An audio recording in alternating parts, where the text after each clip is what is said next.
Hello, everyone, and welcome back to Witcher Last Light, our Witcher game here on Rolling Nomads. I have no announcements. I am your storyteller, your GM, for this campaign. Gilbert Ramos, aka Ramos the Nomad. I have no announcements, so let's go ahead and jump right into the people you're actually here to see, our players. Beginning over onto my left and your left. I know directions. Cersei. Hello, I'm Luna or Druid by Night. You can find me at Druid by Night on most social media platforms, including on Twitch and YouTube. But for this game, I will be playing one Cersei Aveline, sorceress, hailing from Aretusa. Indeed, indeed. Thank you so much for being here. It's always a pleasure. Moving up to top left, Kura. Hello, everyone. I am Warren, and tonight I'll be playing Kura, Witcher of the Griffin School. Let's go. Perfect, perfect. Thank you so much for being here. Always an absolute pleasure. Moving up to top right, Nyoko. What's up? I am Edge or Edge Survival or Edge the Nomad. And today I will be playing your Viper School Witcher, Nyoka. Indeed, indeed. Always a pleasure. Thank you so much for being here. And now, last but certainly not least, far right, Lisha. Hello, everyone. I am the Rissa Rave all over the internet, but today I am going to be playing Visha Kamari, the Alchemist Mage. Indeed, indeed. Always a pleasure. Thank you so much for being here. With our players having been met, let's go ahead and jump into today's episode of Witcher Last Light. We'll begin each episode as we always do with a recap. Now, we have an enthusiastic volunteer in Nyoko. If you would kindly. So, last session, we started off with negotiating with the Castellan, offering it Ivar's evil eye in exchange to releasing Kura. Little did we know that when Kura was released, that she would have lost all her memory and her intelligence is equal to an empty snail husk. Empty. Nothing inside. But nonetheless, we gathered our companion. Cersei sought the young mage that was enticed by the demon to begin with, and quickly carried him to the healers, teleporting them to the infirmary. After that, Kura and Visha and Nyoka were left on their own to figure out what to do with their companion. There was a lot of emotions and desperation between the two sisters, but both pushed forward. And Kura didn't even know what direction forward was.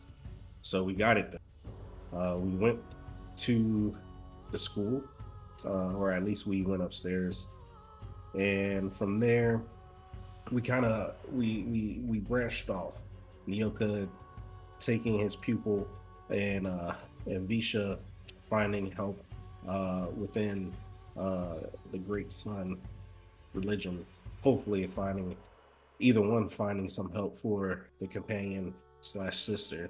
Nyoka and Kura went to the director's Lefray office and beseeched her for help, though she wasn't as, I guess, open to helping in the moment. The other priority students didn't really know what was going on. Demon, everything under her nose, and yeah, she was clueless as Kura was.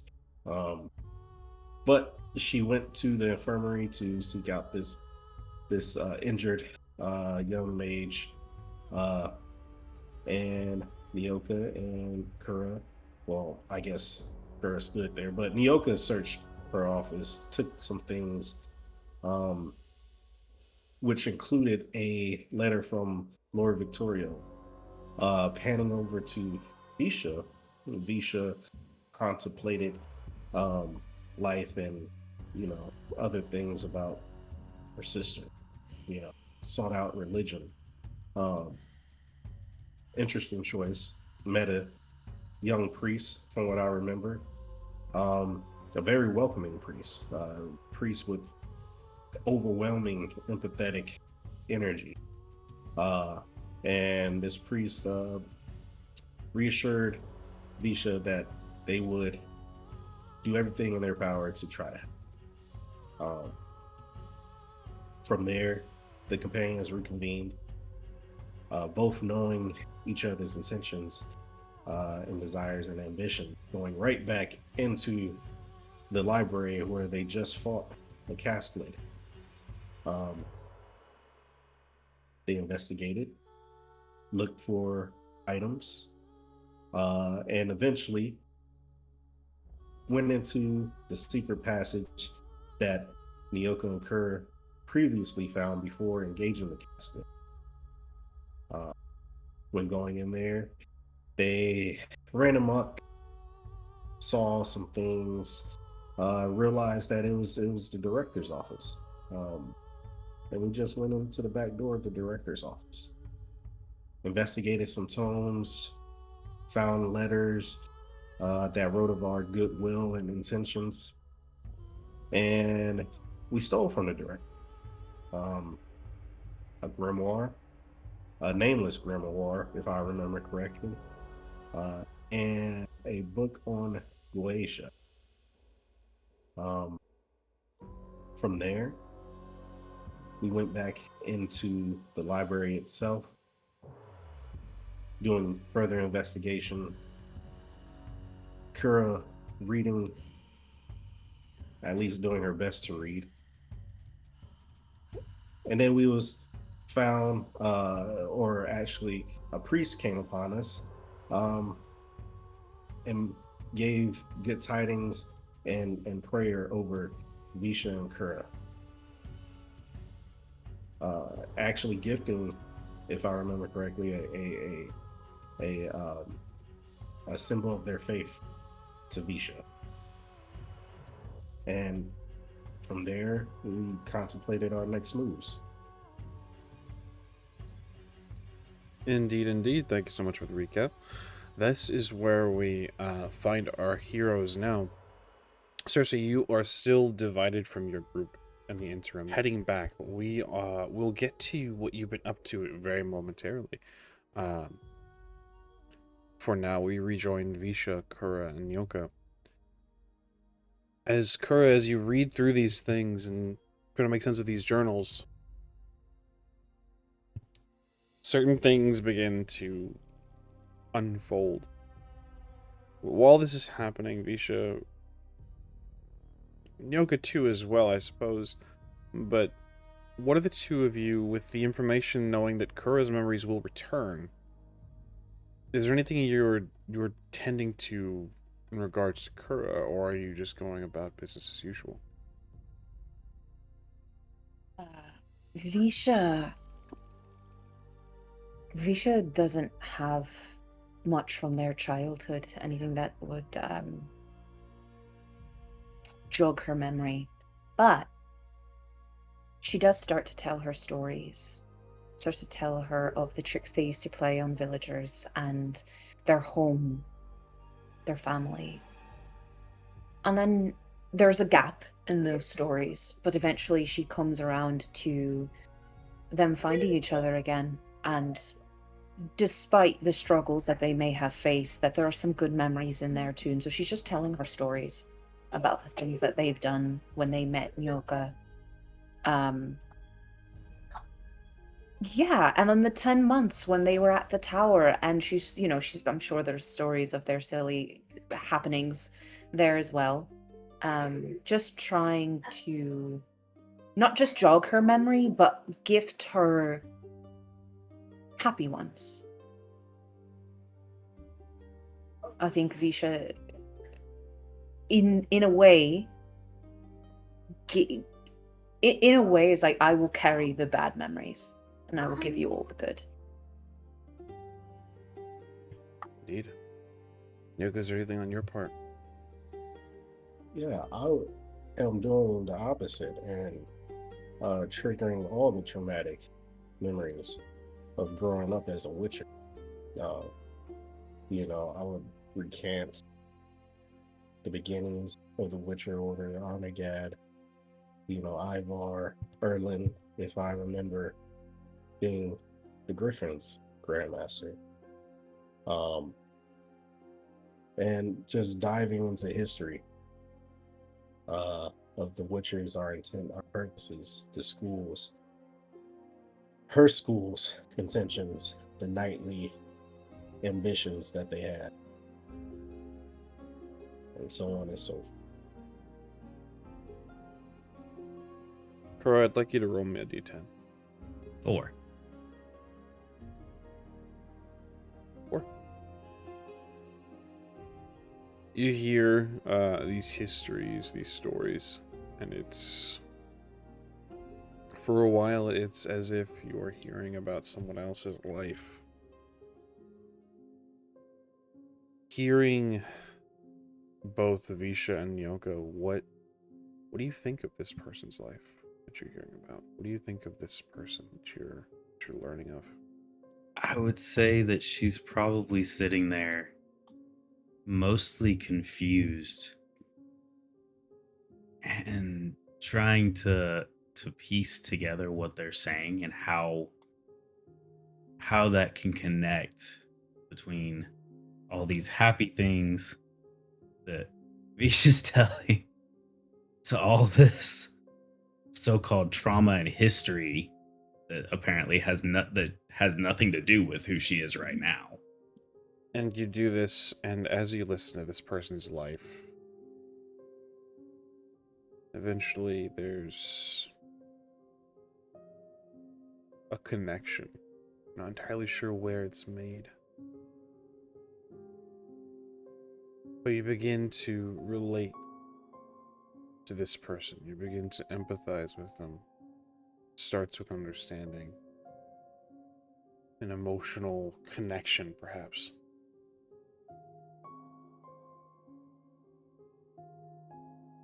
And eventually it starts to weigh on you that you are a warrior. Amidst the happy things that Visha tries to give you and the good memories, there's a burden of responsibility. You're not just a warrior, you're a witcher. You try to dig, you find that empathy, and you find the humanity. Visha talks about the good memories, these childhood memories, and then past that, the moments of respite between hunts, between tragedies, and between this long life of fighting.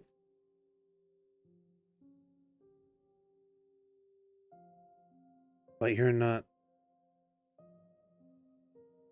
just Kura. You are Kura the Witcher. Kura the Griffin.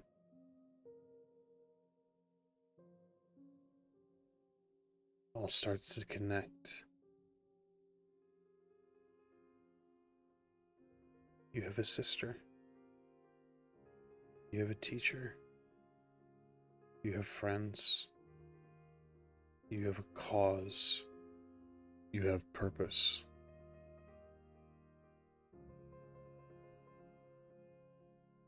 There's an incredible thing here, Kura, that as this all floods in, starts slow, but maybe not slow enough. There's a certain peace in ignorance.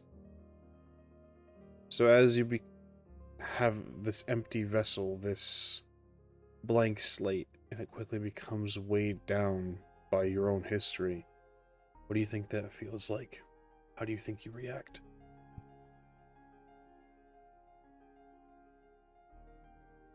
I think honestly that would be excruciating. Both mentally and physically, just immediately tiring from everything that's gone on in her life and everything that's still going on that's weighing her down, all of a sudden crashing down around her. And I think that the best way that she would probably react as all these are coming in is she would get up and leave the room. Not rushing, not running, just, I need a moment, and step away. You do this. Leaves Visha and Yoga together. What do you two do? I think that I think there is a need to go after Kura. It's not just a sister thing. I think it's a twin thing. A strange psychic bond, and she can feel the weight that now Kura carries. And there's a degree of regret because there's the part of her that almost feels selfish and guilty. She needs Kura to be a witcher. She can't not remember everything. And I think Nyoken can kind of see that sort of written on her face. She takes a couple steps to follow, but then stops. And she'll turn back around, look at Nyoka and say, well, she'll be back. It was a lot of information. She will be. Right. Plus, you have your own battles to fight.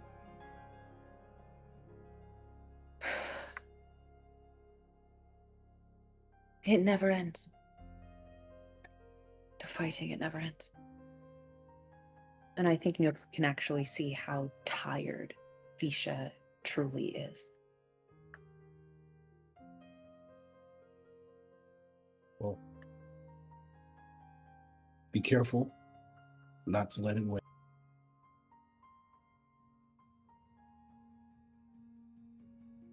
Right. Otherwise, you might become something you didn't think you could be.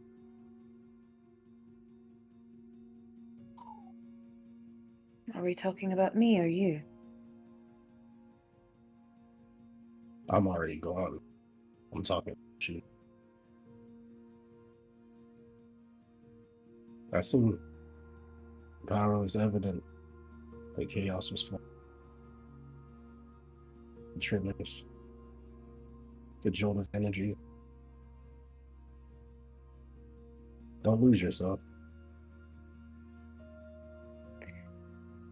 For a brief second, you see vulnerability there. The realization of how close she could get to losing herself. It's not far off. And then it dissipates underneath a mask, and she gives a very classic, almost trickster smile. Never. And she'll turn around towards the library itself. Go deeper into it. Are there tables, like little seating tables? Absolutely. There's essentially long stone tables in the center of that room we had seen, where you might bring out tomes and scrolls and study with your peers. So she will take out the Gweison book specifically and start leafing through it, looking for more. She remembers Cersei having found a mantle that could help them. So she looks over that, and then we'll start looking through to see if there is anything else. Indeed. When you do, you find things. We'll get to that very shortly. Cersei, we rewind the clock a bit. You had brought this student that was injured to the infirmary and doctors, as well as those that are skilled in healing magic, have tended to him. He's healed. It's just the mental aspect of it that must take time. He's resting now. Despite healing magic, this took a toll on his body.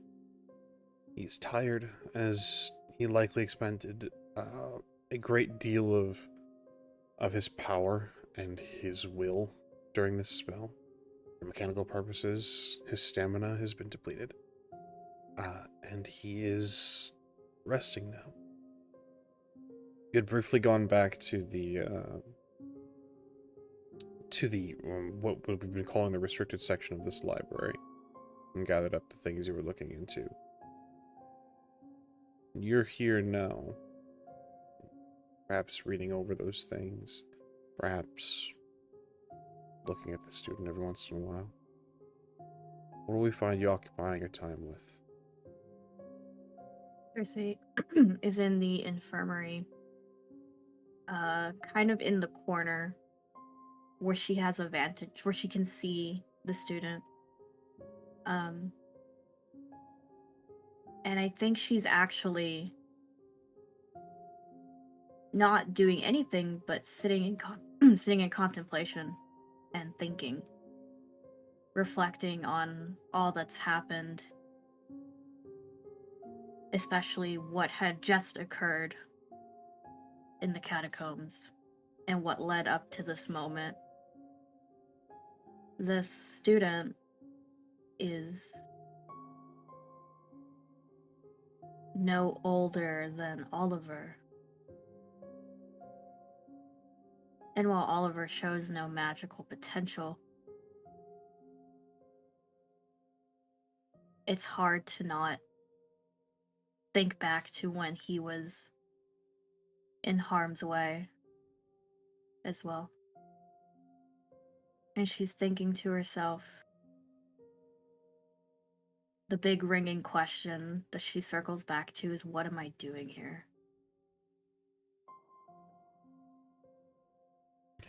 Indeed. This is where we find you now. As the doctors and the priests and the mages drifted away, allowing this young man to rest. It's this thought that perhaps you should be elsewhere is interrupted as the director steps in. Casts you a look. She'll stand and smooth out her skirts. Director Lefray. Miss Aveline. She moves past you and goes to the student. Almost clinically turning his cheek, checking his other side. She removes the blanket that covers the top portion of his torso and checks his arms, looks him over, replaces the coverings. And stands there for a second, brow kind of furrowed.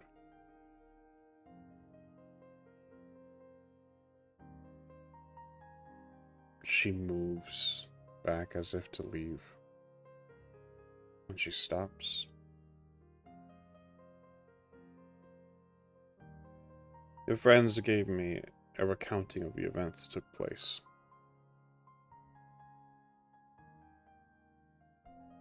Yes. It was gruesome. I had considered teleporting to your office mid-fight, but it was over so quickly before I could do so. These things often are. It would have been a wise choice. Why are you here, Miss Aveline? What do you mean? Why are you here at Gweison Haul? It was our next stop in entreating about this dragon problem.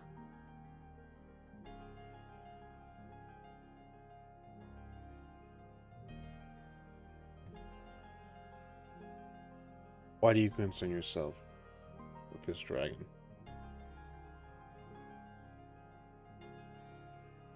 Her brow furrows. And she has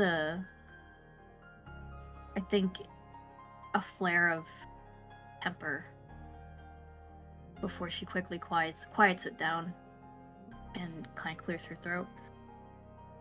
I said I would help. The Viper Witcher is an old friend. Monster slaying is left to warriors, witchers, and sellswords.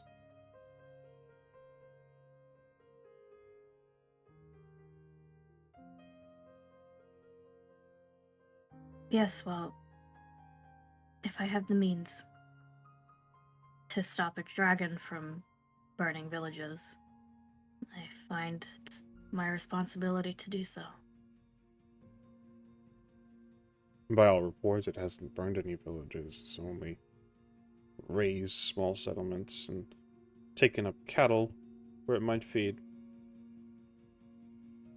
Why ask?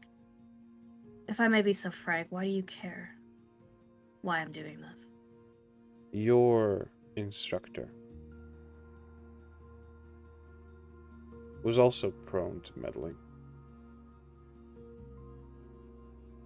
I'm wondering if it's she who taught you to interject yourself into these sort of situations. Or if it's something that a trait the two of you just happen to share.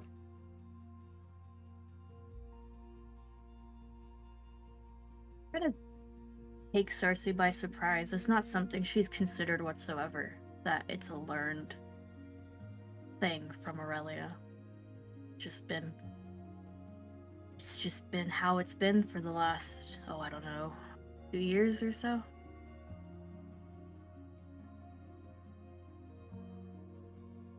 And so she kind of stammers.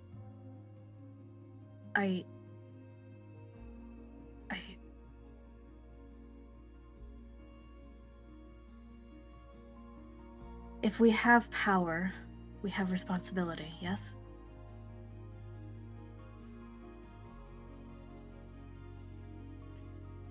Is that what she taught you? Yes. I find it interesting that that is a lesson that Aurelia would pass on. That is what we teach here. Our loyalty to the Empire. We have power to aid its efforts, we should. Despite the differences between the Imperial and Magic Academy, this is a lesson that all of Nilfgaardian citizens are taught. Your life for the Empire. Your hands for the Empire. Your magic for the Empire. You must be of service.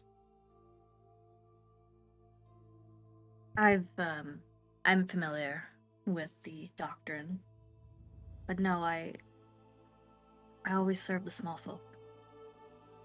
Are you sure? She'll narrow her eyes as if, basically, with wordlessly saying, "What do you mean?" Continue. Your presence here has put students in danger, despite your best efforts. No doubt, where you walk, your enemies lurk. The small folk, as you say, are in danger as you grow nearer. This dragon, should you fail to slay it, no doubt would take pleasure in razing your home. It learns where you come from, killing your loved ones. Should you fail, everyone will suffer. I ponder, were you not to be involved, how many would be spared? It's understandable that a witcher, a warrior, a sellsword, a monster slayer, comes knocking at its door, looking for its head, looking for glory, a trophy. But an Aratuzan mage, you put your school in danger, Miss Aveline.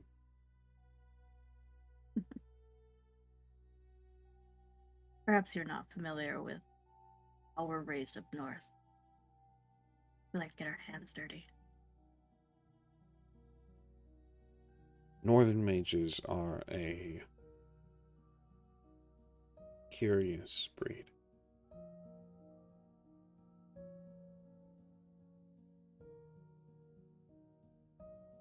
I thank you for your efforts in aiding this student, halting what could have been likely a terrible tragedy. Yes.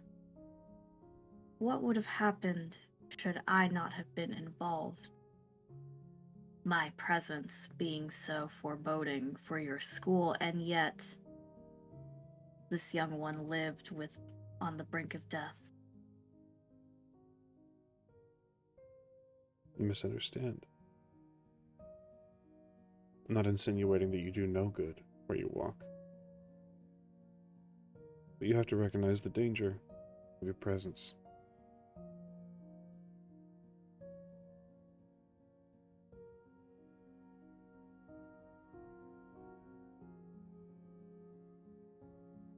Something that I think a traditionally learned mage would understand. Your companion, I don't think she would take well to this conversation. But such is the way of a hedge witch.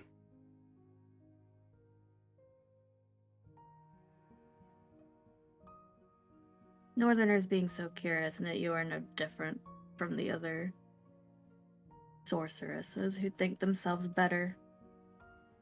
But that's neither here nor there. The simple fact of the matter is that we are. A legacy of training. This institution has survived off of the knowledge that's been passed on in these halls.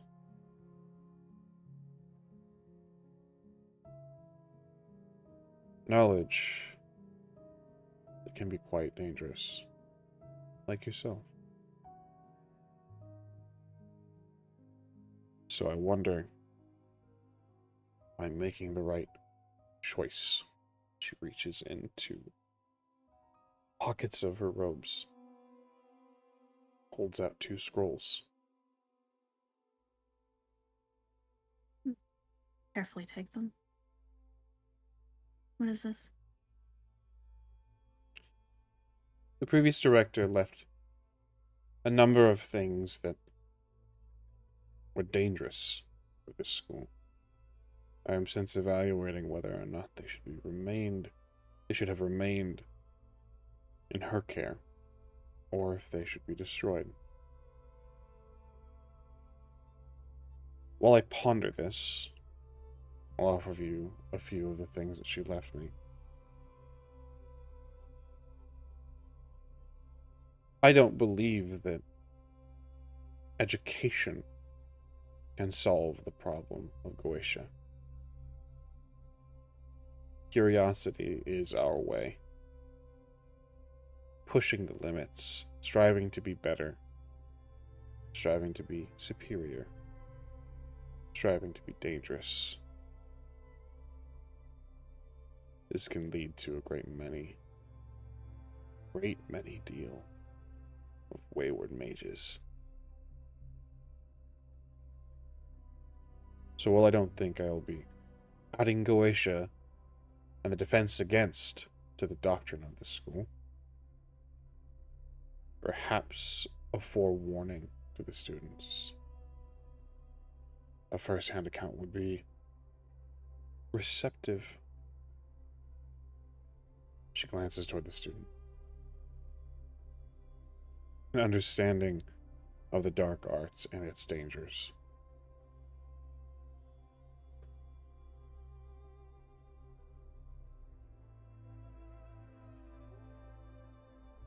A casclid finds easy prey at any magic academy.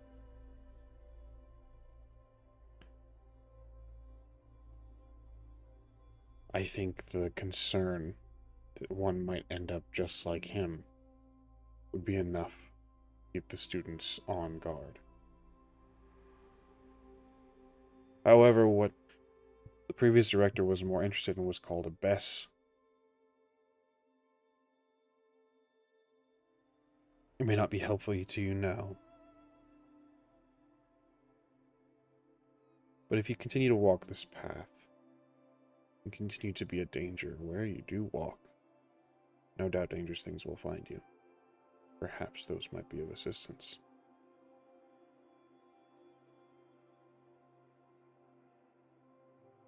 Darcy has decided in this conversation that she very much, hate is a strong word, but the air of superiority is grating on her. That's why she never made a coven in school. The other girls thought themselves too good for it. But despite it all, she fixes her face, lifts her chin, and says, "Thank you. I'm sure this knowledge will be put to good use in the future." She nods. She turns, takes a few steps. She stops once more. Doesn't turn to face you this time.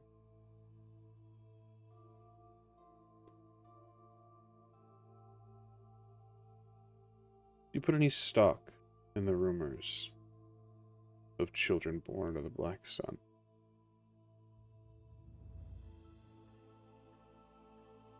I believe we write our own destinies with every step we take.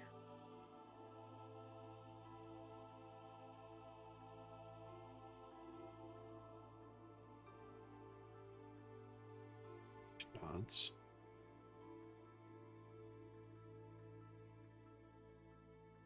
I'm curious to what your destinies are now that there are two of you together. She leaves.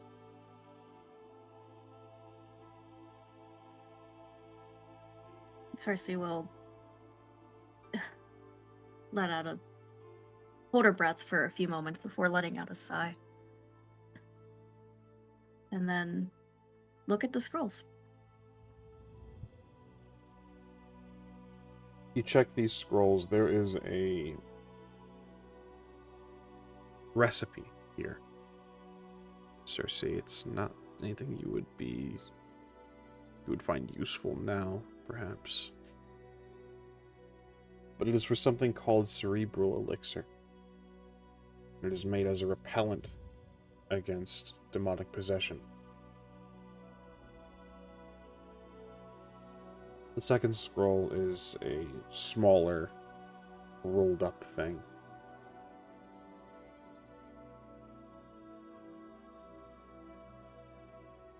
Simple. It's a location.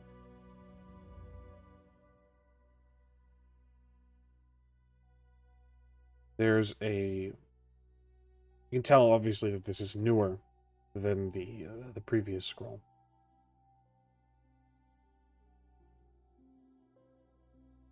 Looking at it, you can see that it's the labeling of a city. Gamera. A description of a home. A simple, perhaps 2-bedroom hut of some sort.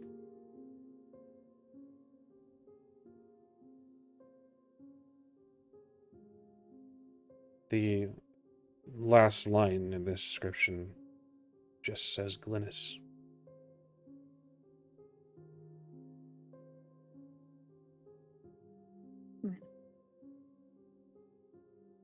Cersei says out loud, she might know where Aurelia is. And quickly rolls the scrolls back up and tucks them away before looking back at the student and just giving him a very long look, sadness and regret, before noticing that the corner near his shoulder is well, the director didn't replace it quite right, so she'll fix it. And she'll leave the room. Do this. You go to rejoin your friend, Cersei. Yes. We cut now to this here. You find... Oh, before we jump right into that, Kura. You've taken a step outside, taking a breath. How are you doing? I think she cried a little. She's probably cried it out, and now she's regaining her composure and skimming through the notebook, the journal. Just getting her head right.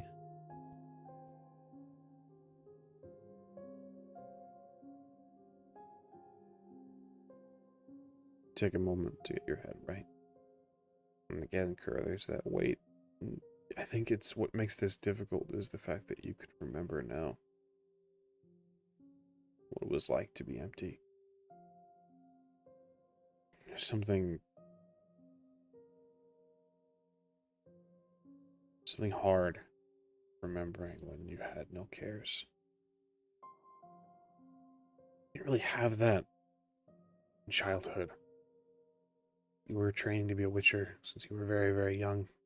Your childhood was full of strife and full of trial and tribulation. Now you get a taste of perhaps what normal people get. A memory of being carefree. The difference is, for you, it was only moments ago. As you ponder this, you see Cersei begin to approach. I turn the scene over to two of you. As Cersei's approaching, she doesn't quite know what to say, but she does her best not to look pitying or approaching and saying, hello, Kara. Hello, Cersei. And you would have seen as you came up that me straightening up and fixing myself, making me presentable again.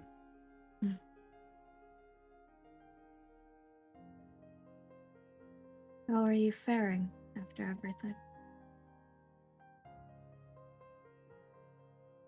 I'm fine. It's all back. How's the boy? Recovering. He's been healed to the best of our abilities, and now it's just resting after the mental taxation of such an event. And how are you after everything that we just went through down there?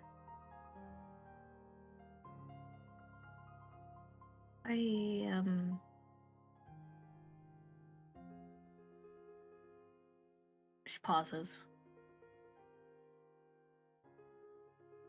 A little homesick, but I'm okay.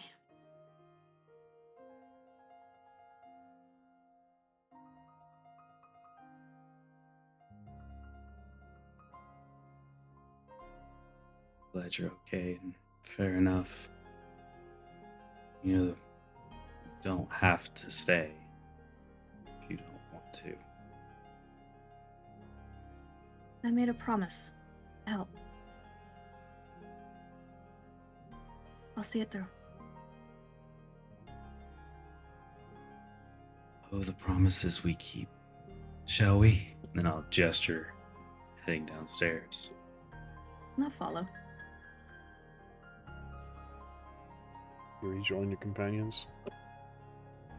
Turn the scene over to all of you as Cersei and Kura return.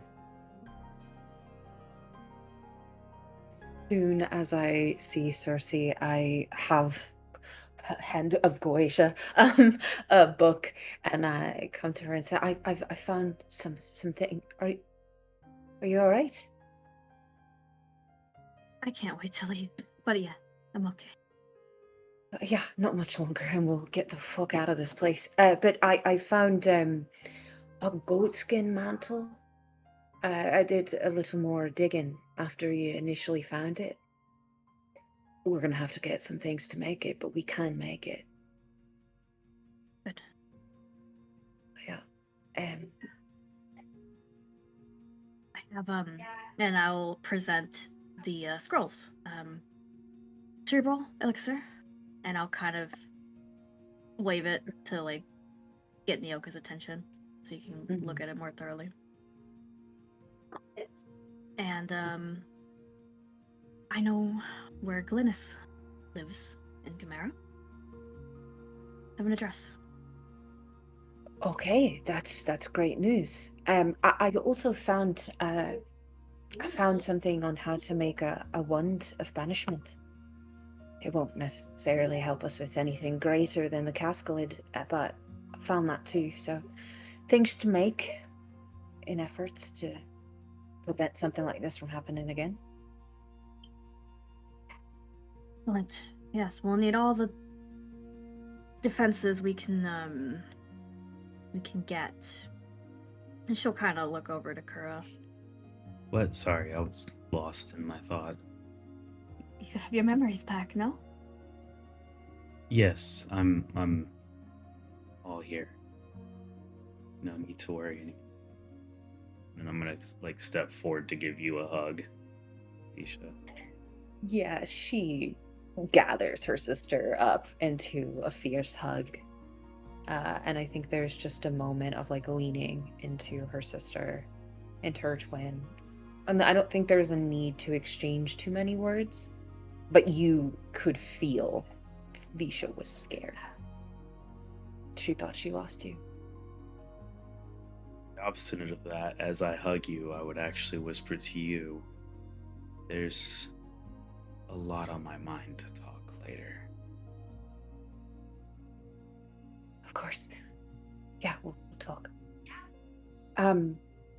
As she separates from her sister. So, the last thing I think we should do, should probably check out that portal. It does exist somewhere down here. Yes, if we're going to go through with this insane idea of sending a dragon through a portal, we should at least see the mechanics of one. Exactly. And let's do it quickly before Queen Bitch up there decides to revoke our privileges. And she snaps the book shut and put it away. And then all of a sudden remembers that she's totally stole Grimoire and goes, oh, by the way. And she pulls it out of her bag and says, found this. Don't have a name, so it's mine now. But happy to share it with you. And she'll like just kind of flip it open so you can see that it's a grimoire.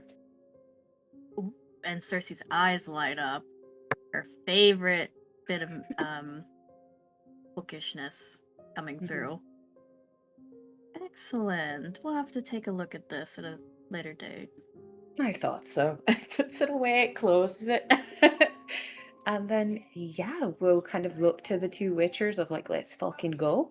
And we'll start to weeble wobble away from the fucking the library itself and start looking for a way into the recesses of the catacombs.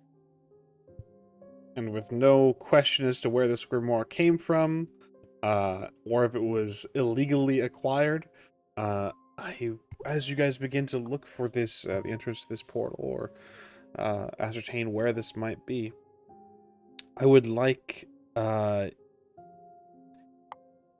let's call this deduction or awareness from all of you.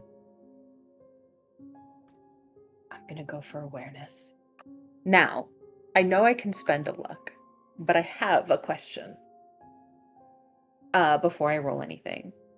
Due to the nature of both like having witchers who have their like medallions that do weird things, and in being mages, is there something I could roll or do that would give me like an extra sensory for, because it's an elven, you know, former portal.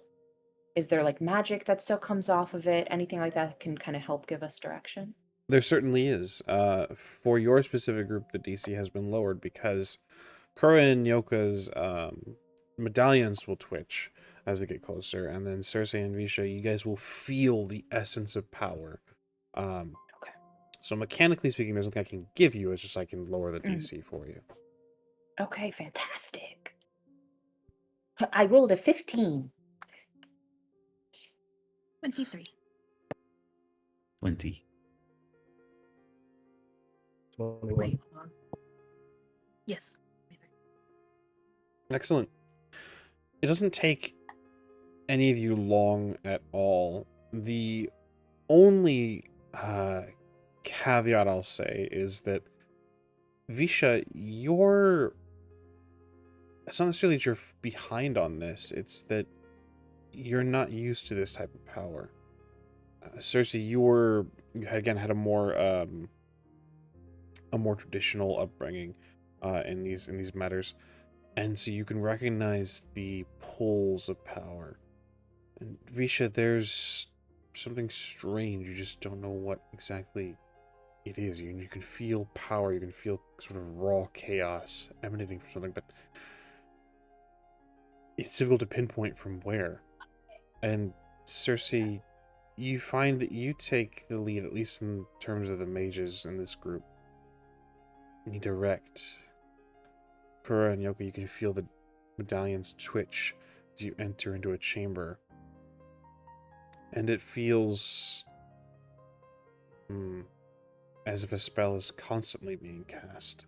As if there's a standing sort of magical effect, this ritual, this eminence that seeps off of this place. And you all begin to look for an entrance or a passageway, something similar to the stairway. And eventually it reveals itself as one of you, it doesn't really necessarily matter who, finds a loose stone, and a hallway reveals itself. And you all feel that sort of pull, that air that should be stale seems fresh. You may walk into this chamber, down this hall, and into a room that seems normal. It's a large chamber, carved stone, and intricate stories carved into the stone.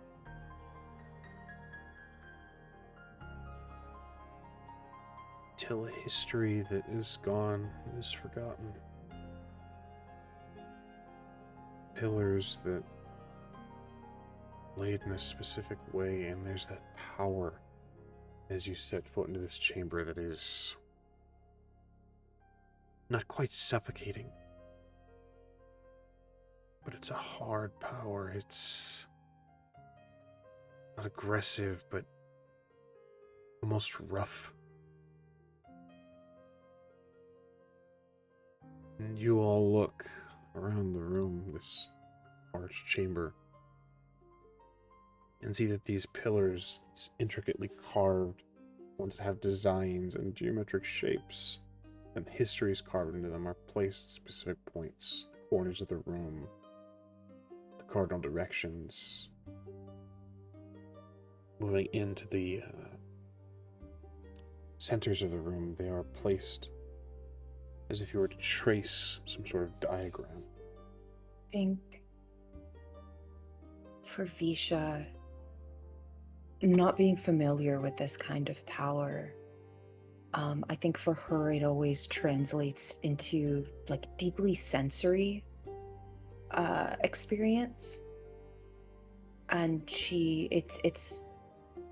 it's not heavy in terms of like oppressiveness, but just like there is a weight to this magic, and in her mind's eye she can see the thread, see what this room probably was formerly, at the height of the elves and their power. And there's like moments you can see that she begins to almost trace along the carvings, and like she's attempting to read the histories, even though it's not really a language, it's these pictures and shapes and such. And I think there's a shuddering breath that comes from her, and she's a little bit in awe. And then there's a little bit of sadness there, because this isn't at its height, because what mortals did to the elves.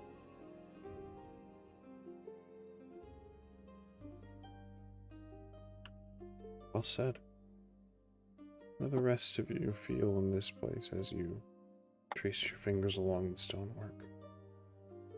And for your knowledge, Kura and Yoka, your medallions haven't stopped moving. Cersei is also kind of on probably the opposite wall of Visha, tracing her fingers along the carvings and nodding, like putting the pieces. It's like putting a puzzle together, as she's rather than thinking of just the wonderment of it all, more so thinking of how it can work. And then she stops and kind of turns to the group and says, "My grimoire is a spell to reopen portals. Perhaps that can be of use." And she goes back to looking.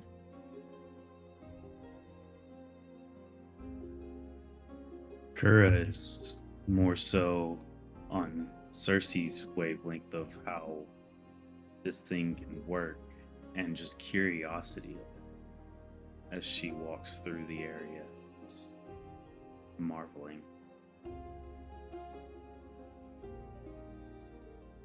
Yoka is more of he's still investigating everything, not knowing if there's still a sense of safety given that this magic is still running, and we have yet to truly clear the place out. So he's more so investigating the area still before diving into what might be there. Indeed.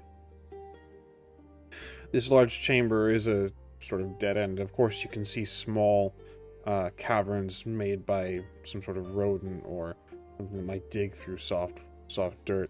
And it is indeed a ruin, so it's not all carved stonework.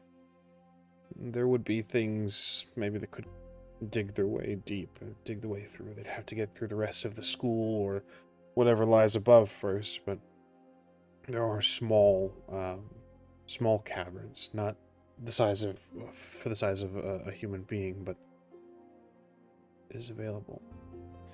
And as you all investigate, we have some mechanics to deal with here first. So, spending time here has some mechanical benefits, and for all of you being magically inclined, some more so than others, doesn't really matter your skill level, there are some things that happen here.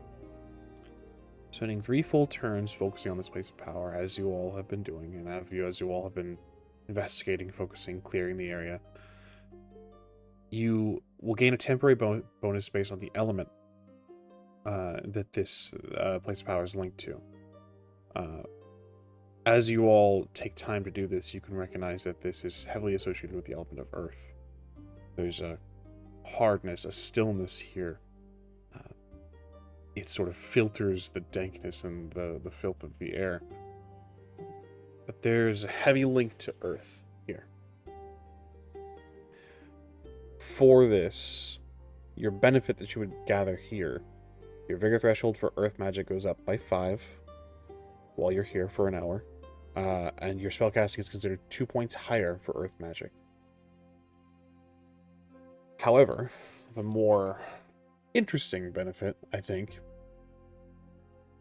you will be gaining, all of you, will be gaining 10 IP to be used only on learning new magic or raising magical skills. This would include your spell casting, your resist magic, your ritual casting, things like that. Or, before y'all get excited, I see y'all writing stuff down, you can forego this and extract 5 units of 5th essence.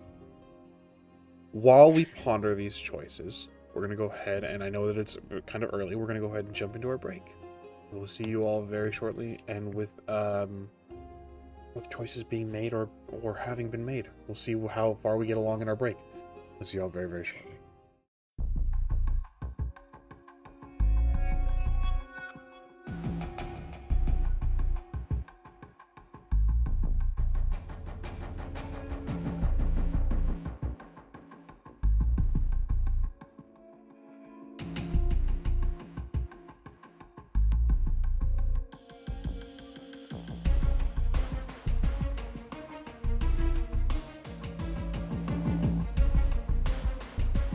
People linked in destiny will always find each other.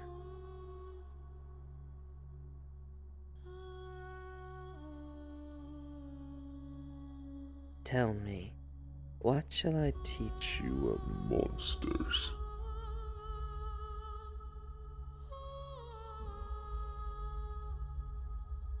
How could we know who the real monsters are?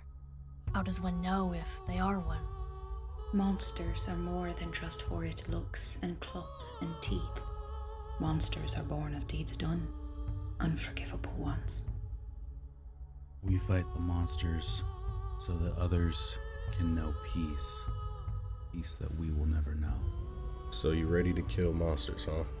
The question you should ask yourself is, are you willing to become one?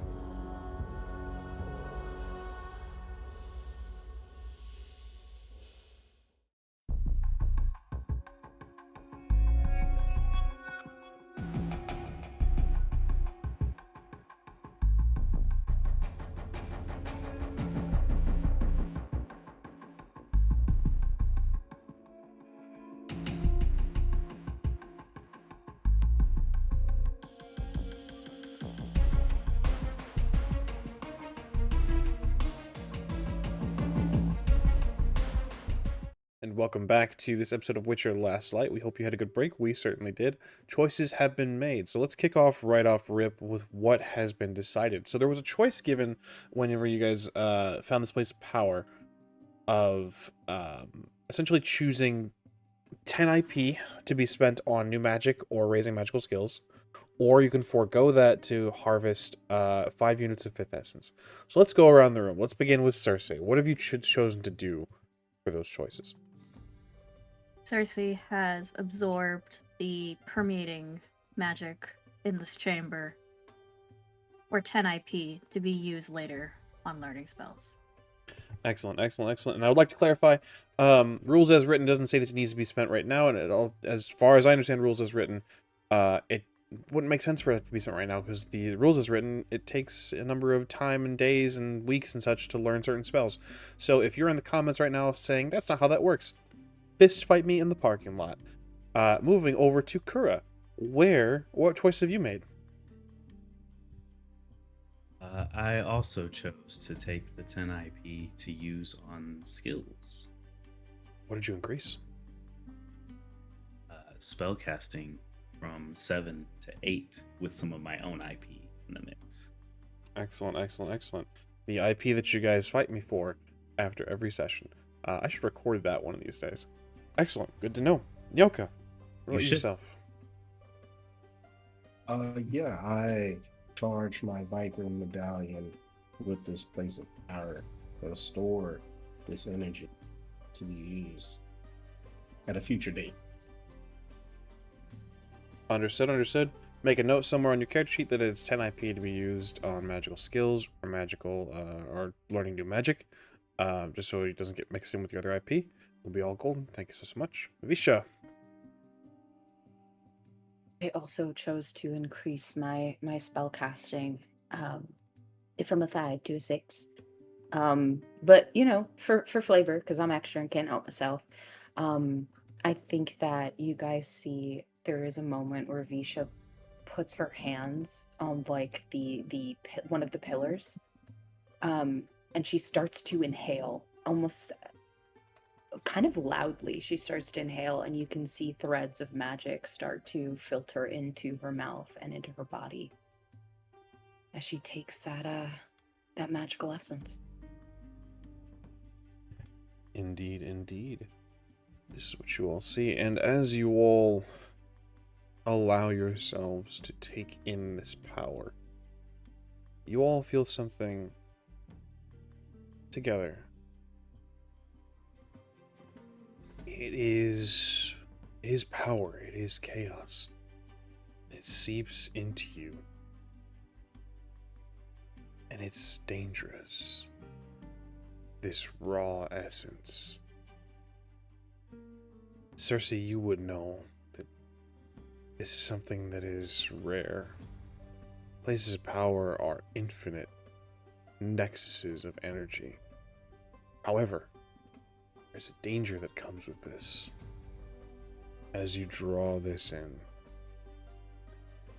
Cersei, think you would know, and Aurelia would have taught you, as well as Aratuza would have just teaches their mages. Drawing from a place of power more than once can be quite dangerous. Should you return to this place of power and attempt to do this again, there could be dire consequences. It could reject you. Could consume you. Mechanically speaking, to give you guys clarity, so it can never be said that I'm not a fair GM. Mechanically speaking, the second time you draw from a place of power, you must make a DC 20 endurance save or immediately take 5d6 damage and suffer the effects of the magic type for overexertion. Oh, bet. I walk out and walk back in. Sick, dog.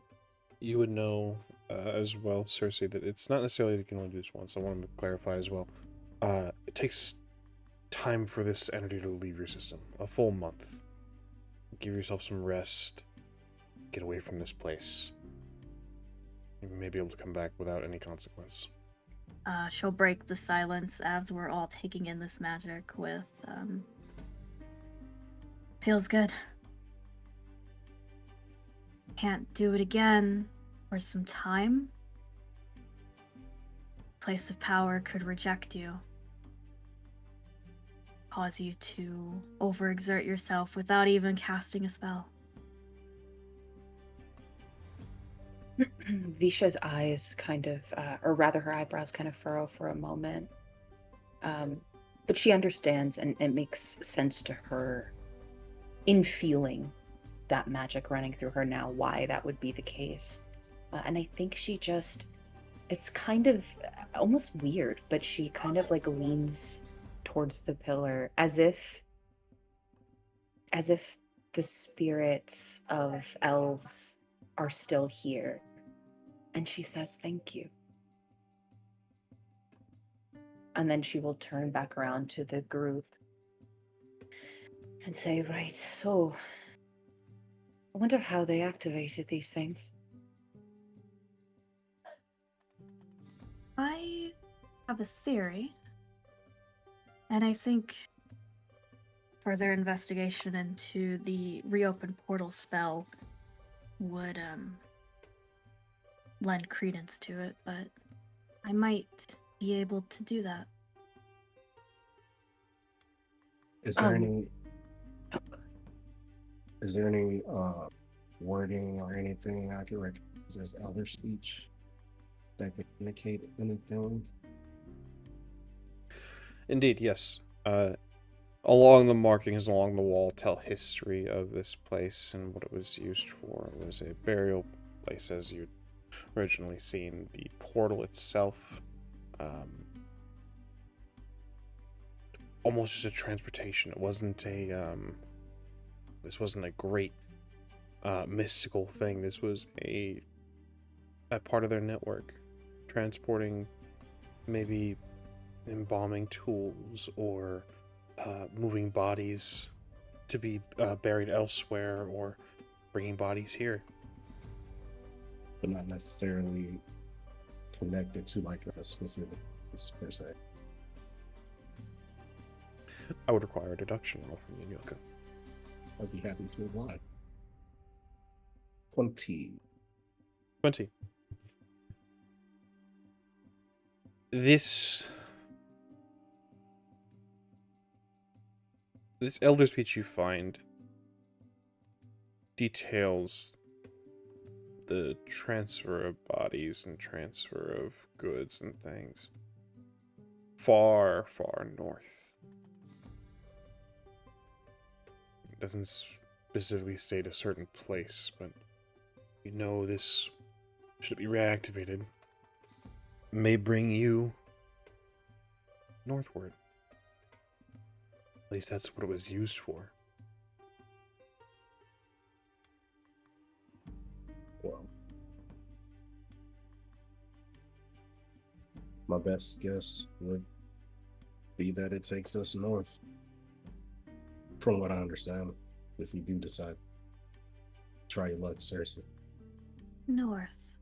It wouldn't go to their.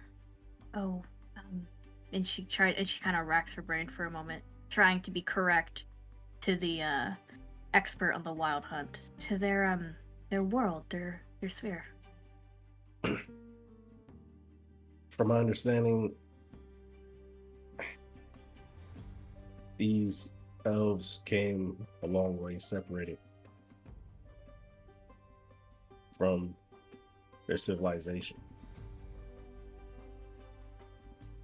I don't know if perhaps they could be manipulated to reach their home world. But the ones that stayed here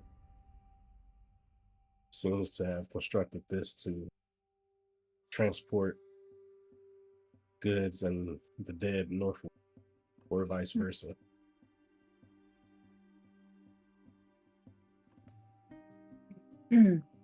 Visha is going to look at this because you mentioned there were was it carvings in the ceiling? There you mentioned there being carvings that seemed almost like ritualistic.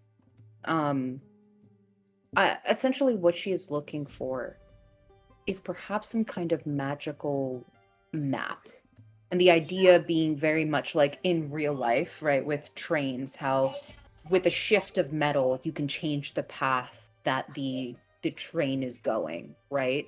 And so she is like, is this just an earthbound system that they've created, or is this something that with an adjustment to the ritual could then travel across planes to different spheres? I would require a magical training roll. Could I assist? Here, those are ghost children. Can they assist? Yes, Cersei, if you'd like to assist, by all means. Cool. What does that give me? A plus We'll one? give you a +1. Okay, great. Thank Can you. I assist as well? You could not. Oh, Okay. Sorry, buddy. No magical training, bro. It's a 20. 20. Mhm. Looking at this, and as you and Cersei kind of comb through and look at the elder speech and the insignias, the diagrams, his geometric shapes on the stonework, you're not looking at pathways. This is linked to one space. You're looking at activators.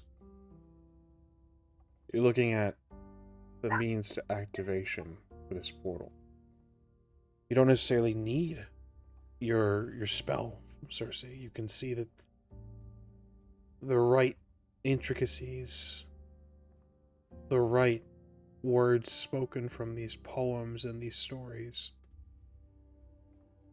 the right things moved would reactivate this.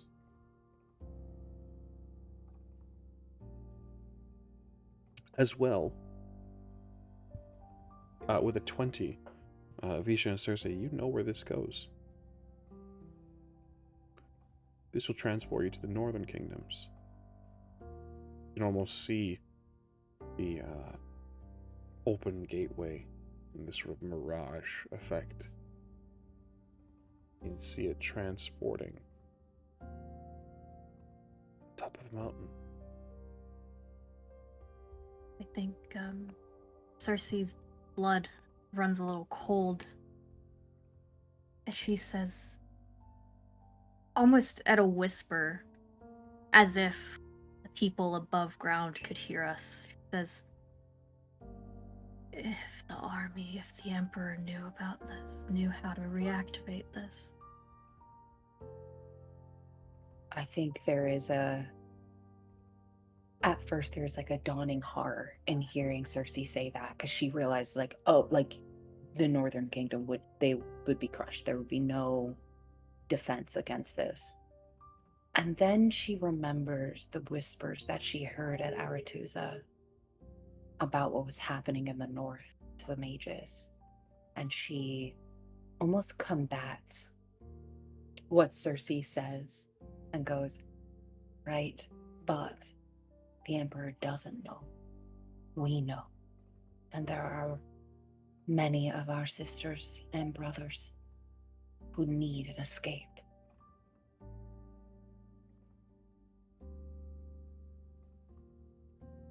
Yes. If we could map where they are, where each one is, there has to be more in Nilfgaard. There is. There's one in the prison. There's many of these portals all throughout the continent. You could create a hidden passage for mages to escape. Your new grimoire. Do you have parchment? Spare parchment? She will pull out spare parchment that she has, pull out the inks. I think she like gets down on the floor with Cersei and just starts rolling out, putting trinkets to paperweight the parchment, and will assist Cersei in creating a sort of map, I guess is the best way to put it. Speaking of the prison, if I'm not mistaken, so obviously this portal is at a place of power. The prison was also a place of power, right? So Yes. all of these portals, if we could connect them, should all be at places of power or no? Yes. The prison is a place of power. This leads to a place of power. But this is something that would have to remain secret. The second the Emperor finds out, he'll send his army through it. I need everyone to give me an awareness roll, please.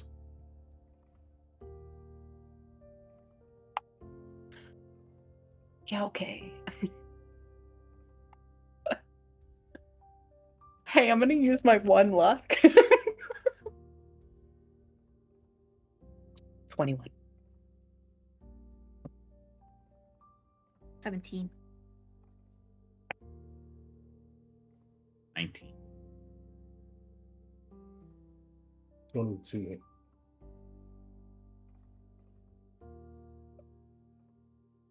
You feel it. Perhaps this connection of this place before you see her.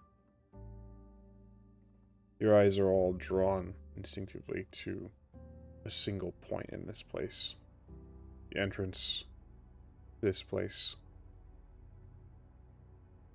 As in a crack, as if the air has opened up to make space for her.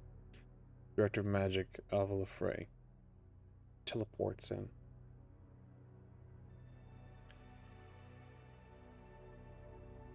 When I had given you access to the library and discovered that not only was the passage into my quarters opened, I had hoped that you would all see better, to understand that the sealing of these places meant that they were not a part of the tour.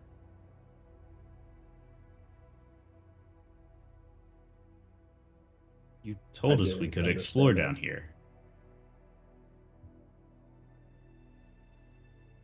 I told you that you could research. This is research. Well, you know our type. Ever the curious ones. To the detriment of many. I must ask you all to leave.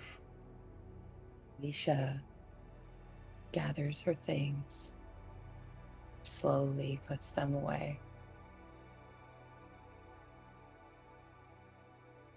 She knows the exact spell she would use in this moment as she starts to walk towards Lefray. And she stares her down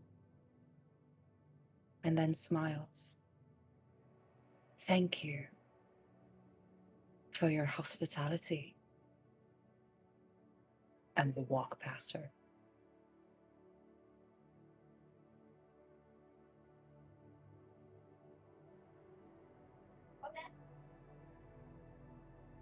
Do the rest of you follow? Percy does, with her chin raised.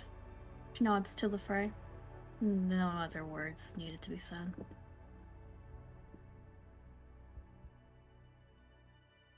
Kura will go next, not even acknowledging her existence. Yeah, I'll follow.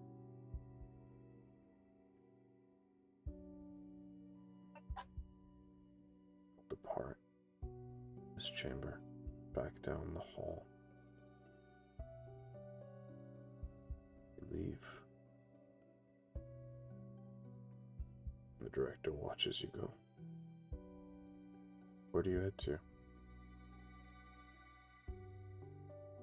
Immediately as we're walking, Visha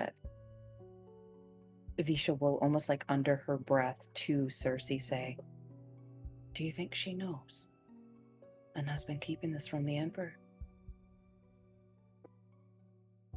Cersei, having, in a way, using this as a lesson, it's a miniature lesson, will telepathically speak. She is fully bought into the dogma and doctrine of Nilfgaard. I think she wants to make sure we don't know. Visha just nods. And as they begin to leave this place, if I may, if there's a role I'd have to do, could I have almost taken like a snapshot with my mind of those things we saw on how to activate? Because I don't think there was enough time for us to write it out. But perhaps some magical photo memory here that she could do. I wouldn't require a roll now. It's fresh in your mind, and I don't want to link this to any one statistic, so like having a 10 intelligence wouldn't necessarily give you a perfect memory. It's not necessarily what it states rules as written, and I'm a sucker for rules. But it would help, I would say. Whenever you attempt to recall this and write these things down, yeah, I think that if you get up to where you need to be, get back up to your quarters and start to write some stuff down, it wouldn't be terrible, and that maybe it would help you in the role later. Okay, yeah. She if anything, sort of like hanging on to that telepathy that's still coursing through her from Cersei. All that Cersei is receiving back is essentially an image of what we were just looking at, repeatedly running through her mind, so that the hope is together they can, just in case together they can get where they need to get to write this shit down before they leave. Yes, Cersei will say to the group, I will collect my things. I think our time here is spent. Perhaps we should return to the tower to reconvene on all we've learned. Agreed. And Visha moves fast. By me. I'm gonna go to Katrina. Where are you going? To Katrina. Careful what you share, Witcher.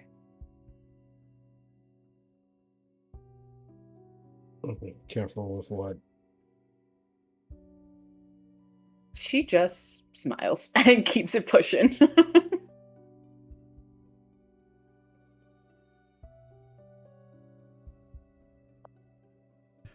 You all move Nyoka to Katrina, the instructor, one of the instructors here at Gweison Haul. Cersei, Kura, and Visha to collect your things at the dormitory you were granted, correct? Excellent. Yes. I won't require any rolls or anything special for the three of you, but Nyoka, as we move and follow you to Katrina, you find her where you last found her, essentially, at her desk in front of the room, gathering all the in front of all of the seats where the students would sit. She raises her head as you enter the room. Witcher. Professor.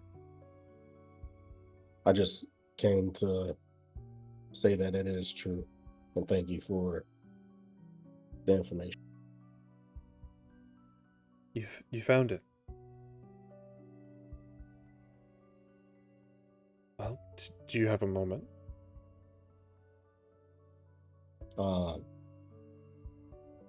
I guess not a long one, but your director knows, so. As the Frey knows.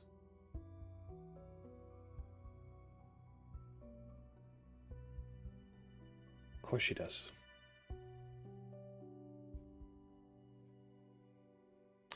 Is there a problem? No problem. How long of a moment do you have? I'd love to hear about your findings.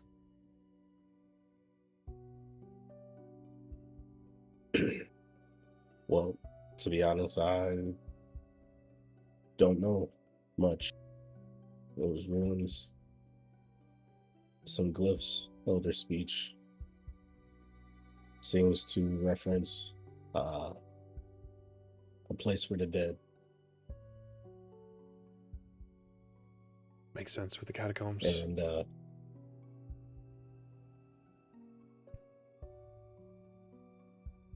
but it's deactivated. That's all I have.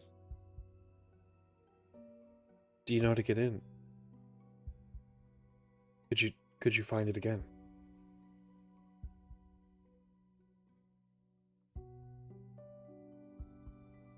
Well, I'm sure I'll be able to. Do you not think the director will allow it? There are a great many deal of things that I think Alva Frey keeps very close to her chest at this school. Well, I would imagine elven ruins with a school of mages built on top would be worthy of exploration.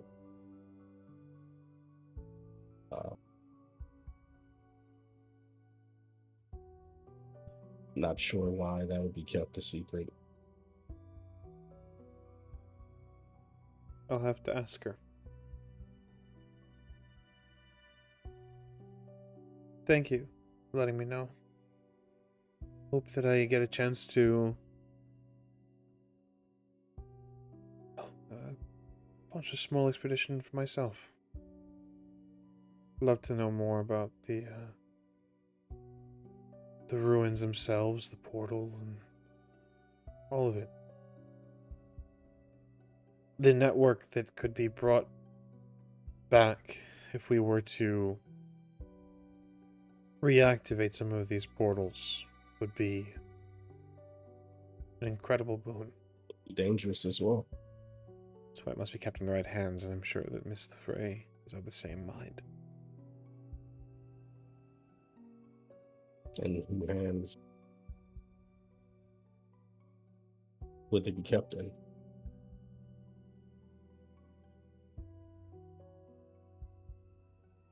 She kind of tilts her head. It's a small furrow of the brow.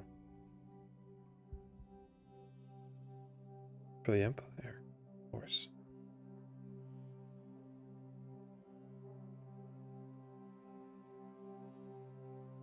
Could you imagine the reduction in supply lines?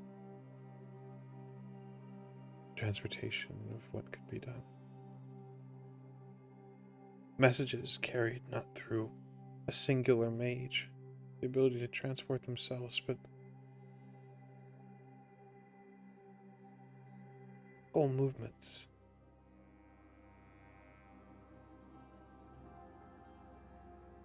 Sure would have made my job a lot easier. Think of the Well, lives saved. Whose? The Empire's? The North?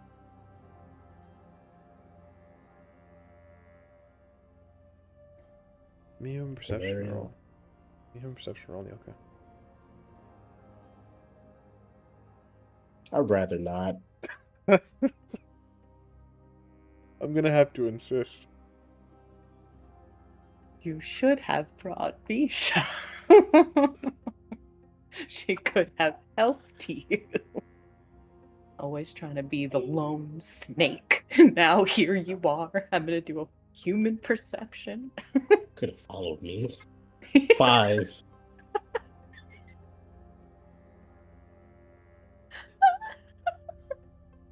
With a 5, difficult to understand the look on her face. She says, "The common man, Witcher. The soldiers that are not enhanced, the ones that fight for their homes, the ones that fight for the cause, that don't have the ability to heal as you do.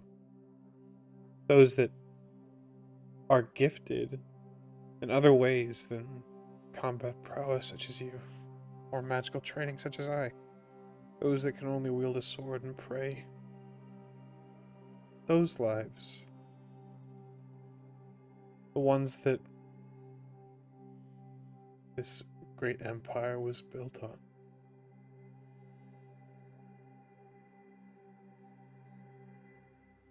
I fought for the Empire. My school did.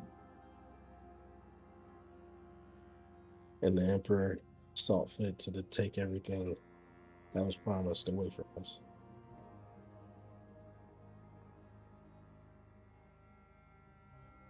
Kings died by our hands, not his. Not your soldiers.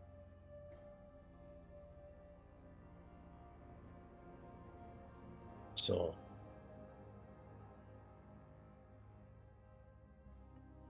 good luck in whatever endeavor you all decide, but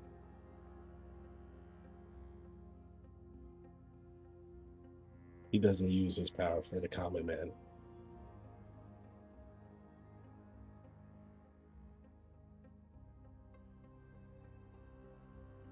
I don't think we ever discussed your school.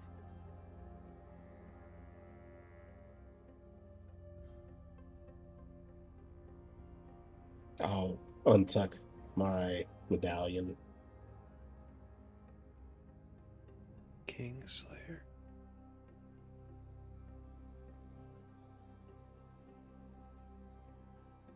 See.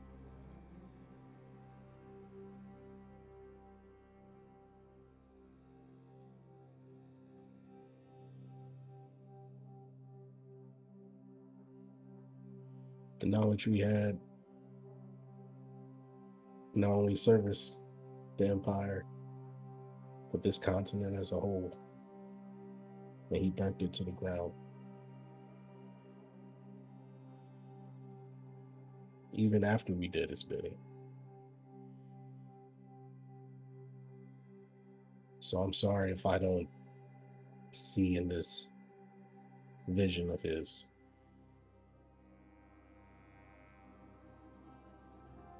But think of the rewards you would reap.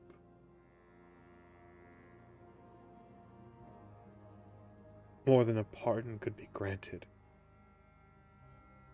If you were to aid, if you were to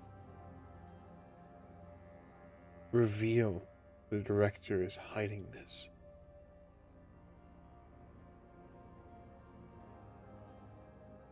If we were able to get the portal active once more,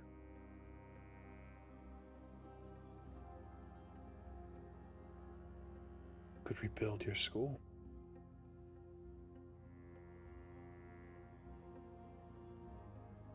He is not an unjust man. The value of what you would bring far outweigh any slight. Everything could be restored. I'll, I guess, step closer and approach and say the value that my school brought was the head of kings.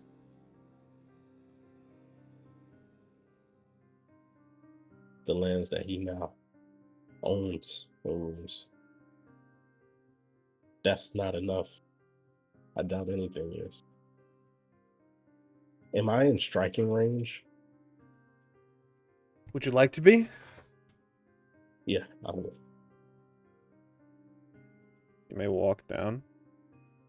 Be within striking range. The only thing that really separates you is the desk.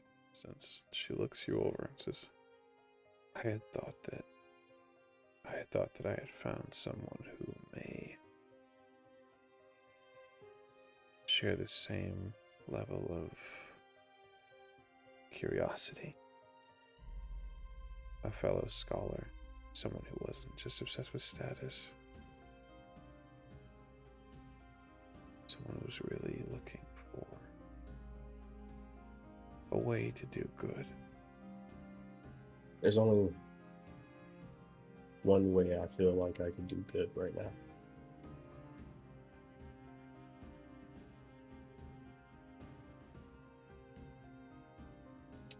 And if I could, I would like to draw my blade as fast as possible and strike Katrina. I would like you, look, you and I are going to roll initiative. 26. 26. You'll be going first, Nyoka. Yeah, I would draw my steel sword and attack, aiming for her head, which would be a -5 penalty or a 3 penalty or something. Let's see. I was not prepared for combat. Let me get this pulled up. Oh, Don't forget awesome. your accuracy. Don't forget your accuracy. Yes. So first things first. Is this going to be a strong or a fast attack? Fast. Understood. The head penalty will be a -6. I will take it. 36. 36. Certainly going to be higher than her defense. So this, we have your attack above the defense. It is a deadly critical. So right off rip, the bonus damage is going to be 10 directly to her. Then I need you to roll. You have your body location. I would like you to roll me 2d6, please. Okay. A 4 total. Okay. Excellent. She raises her arm and begins to speak as you strike, and you dismember her arm. You cut, cleaving the forearm in half, damaging it beyond repair.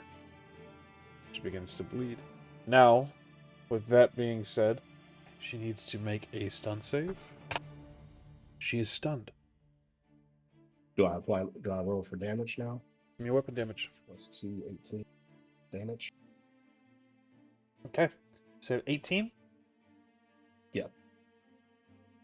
Body location has been determined. We're going to subtract from the stopping power of her non-head armor. Multiply by the hit location. What's 18 times 3, gang? 40, What's 3 times 8? Four? I don't know. 54. 54. Nyoka, this is a professor. Not equipped with armor. Not equipped for combat. Describe to me what happens as you kill this professor, you kill this mage.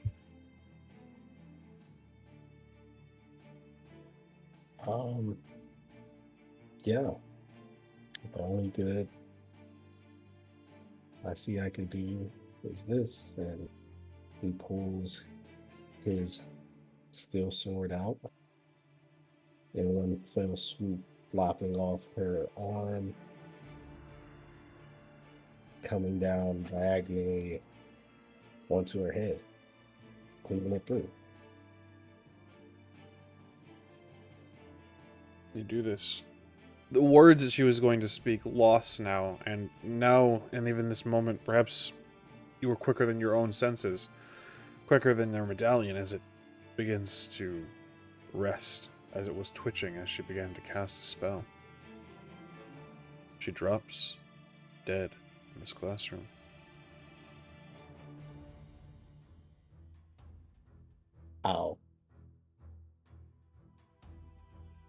I'll take my medallion off and place it on her desk.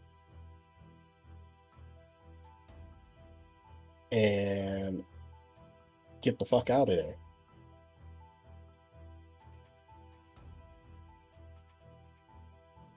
You do this.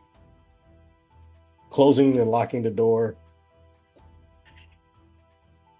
Yeah. And gathering my companions as fast as possible. Excellent.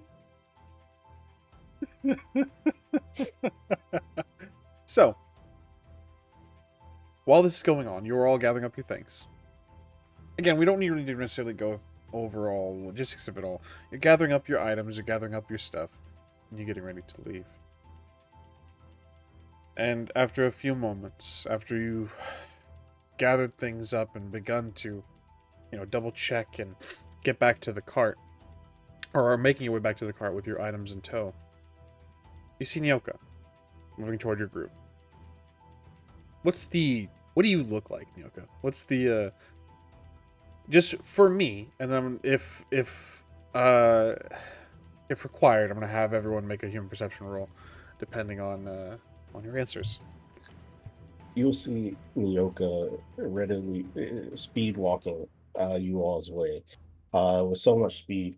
The fact that usually he has his hood up, but it's flowing back. You see the horns in between the beds of his braids, and a look of not necessarily panic, but concern. And as he approaches, he is just saying one word. Teleport, teleport, teleport, teleport. Can I? This is what you guys see. Accept that. You may make a human perception roll if you wish. Everyone may make a human perception roll if you wish. Absolutely. Nyoka, if in order to combat this, if you would like, you may make a I believe it's just a deceit. Let I'm me not check. combating it. All right, perfectly fine. Well, it's a 22. And 16. 36. I exploded. Excellent. So going in order. Cersei, this is a little strange. This is Nyoka must have been in an uncomfortable situation and wants to leave. Not, you know that he went to go secret treat him. Maybe something went wrong. Visha, something must have seriously gone wrong. Maybe he was a little uncomfortable in the sense that, like, you were teasing him before, about this woman. Maybe something went a little too wrong, or maybe something went a little too right. It got a little too real. Kura, shit's fucked, dog. Something's not right. He's not running, and it's that lack of speed, I think, that tips you off. Nyoka can be entirely much quicker than this. It's the fact that he's sort of speed walking, trying to maintain like everything's fine, I'm normal, this is normal, you're normal, I'm normal, everything's fine and normal. And then getting to your group and saying teleport right now. Something is terribly wrong. And you think Nyoka might have done something. Nyoka might have made a call or done something without your group that could be an issue. Let's go now. What the fuck did you do? What did you do? Where? What did you do? She's dead. Where are we? She's Teleport. dead. Where are we? Okay, we're just gonna go. And Where is your medallion? I admit guilt and left it for him. Why?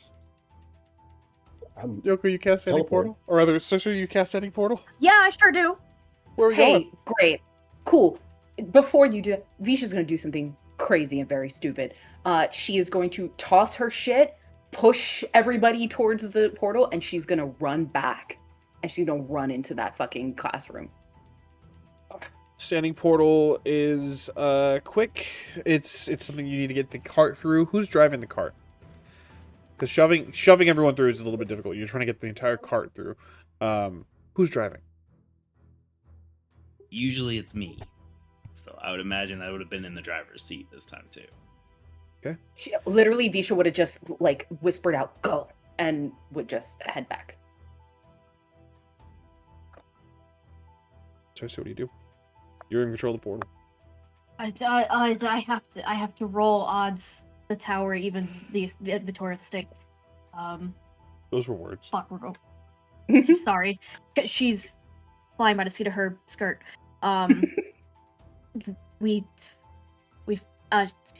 Wow, I'm so stressed right now. Same, bitch. I'm stressed out, dog. It's fine. Take a deep breath and we gonna figure it out. I cast Standing Portal without using both my foci. I'm just clutching my amulet. And I teleport us to Visha's tower. That is what the dice decided, and that is what Cersei does in a panic. Excellent. Kura, Nyoka, do you go? Well, now I don't. You do. You go. I'm not You going go. nowhere. You go. You have Did you get in the wagon or are you still on foot? You go. You gotta Okay. trust Visha at some point. You go. I'll roll. You're Can I going. amend my answer? I No. thought of something better. No.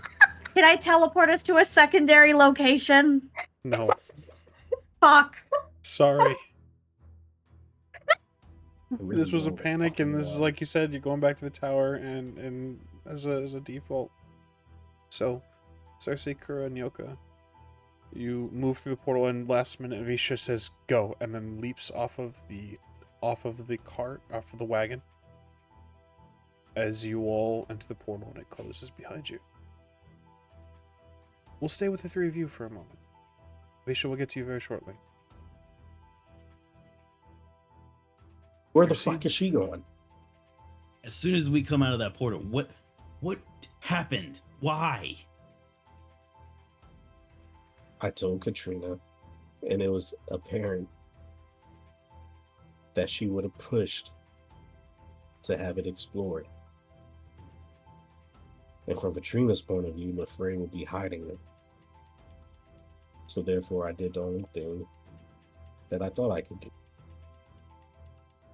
You killed the instructor, an instructor of Gweison Haul.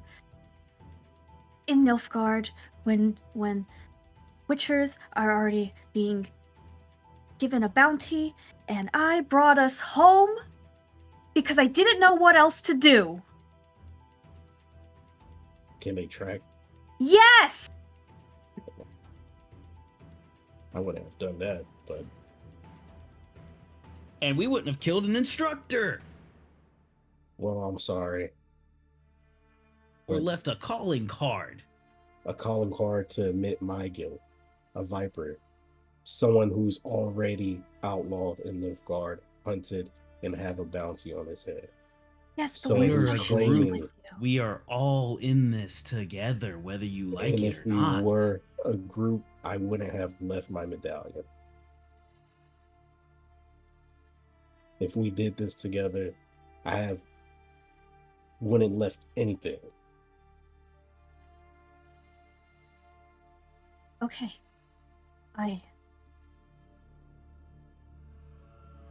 Fuck, what is Visha doing? Probably covering it up. Hey. Can't you speak telepathically? Not across the country. Okay. And I think Cersei hops out of the cart, takes a few paces to, like, up the drive, and has a panic attack. Entirely fair. I would So, please continue. instruct her to prepare for a fight, as I did not know they could trace us here. I So, would have already started preparing before you even started trying to instruct me. Excellent. s-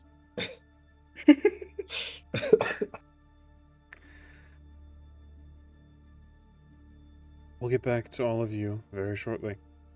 Isha, immediately after the portal closes, where are you headed? What are you doing? First thing she does is she takes out the sun medallion she was given by the priest, and whispers, "Just a little more light. Just give me a little more light." And she's never done it before, but she is gonna put her faith in a god and try to fix this. She is going to calm herself. The mask falls over her again. She is a mage. She is any other mage here. And she's going to head down to that classroom. You head there. You, having taught for a minute here, have gotten a little bit of lay of the land. And you head toward Katrina's classroom. It's locked, as Nyoka had detailed that he locked the door, kept things closed. What would you like to do? Okay. So, is there I don't remember if there's a lockpicking skill in this in Witcher, is there? There is. Where is that? Be technically speaking, that would be sleight of hand dexterity. No, there's craft. Oh, I'm pick sorry. lock. You're right. There's craft pick lock. Apologies. Okay, so I didn't take anything in that. But what I did take is alchemy. I'm gonna use some alchemy to fucking burn the lock off. Or at least the mechanism that like holds it in place. You know what I'm saying? How so? She will pull out one of her concoctions and has like one of those little glass stoppers in it, and we'll drop it in there. Just to weaken it enough. 2 issues here, Misha. And I hate to do this Okay. to you. Sure. 1, I need to know what concoction you're using. What Oh, I exactly? see. Okay. And then 2, I need to determine if you'd actually have this, as everything, most of your guys' belongings are on the cart. Yeah, because I imagine that she has corrosive materials for various spells, especially because she was Cadfan's student, and so much of creating amalgamations, destruction is a part of that, breaking things down on a cellular level and then remaking them. So I don't have like, this is the elixir, but like, I imagine she has those sorts of things on her because of her tutelage under Cadfan. The cart does have acid solution? I would have kept my stores up. So Indeed. if you will allow for me to do that, then I'll do that. Otherwise, we're about to get real weird and do some silly stuff. So let's determine if because it would have been in the wagon. Mhm. Let's get weird. Roll me a d10. A 3. Say that you have a vial with you, Visha. You may use this if you wish. She does. She will pour that bitch onto the lock. Takes a moment to eat away at the metal. But eventually, you don't necessarily need it to be completely gone. You just need it to be weak enough so you can break through. And you do this, and you break through, and there you see the scene of the crime. Her arm is bisected. As well, her head is cleaved in two. A pool of blood has spilled out. She's already going cold. He shuts the door behind her.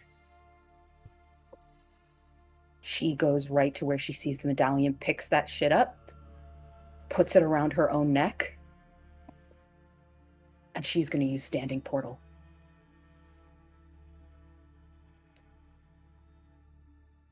Understood. Where are you headed? She is gonna head.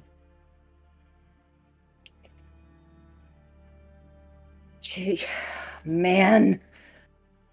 Well, she's gonna head home. She's gonna head home. She's gonna head to the tower.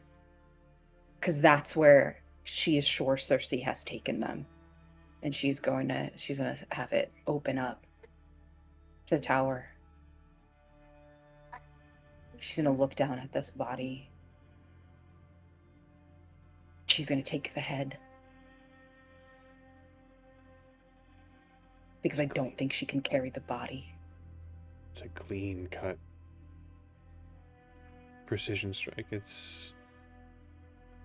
people don't know Yoko like you do, but this is definitely his handiwork. You do this. She will take the head and the arm. You do this. And one final question for you. Are there torches in this room?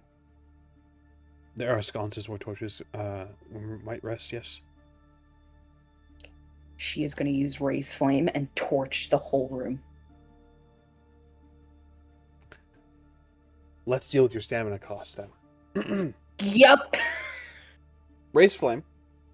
Costs how much stamina? I will tell you right now.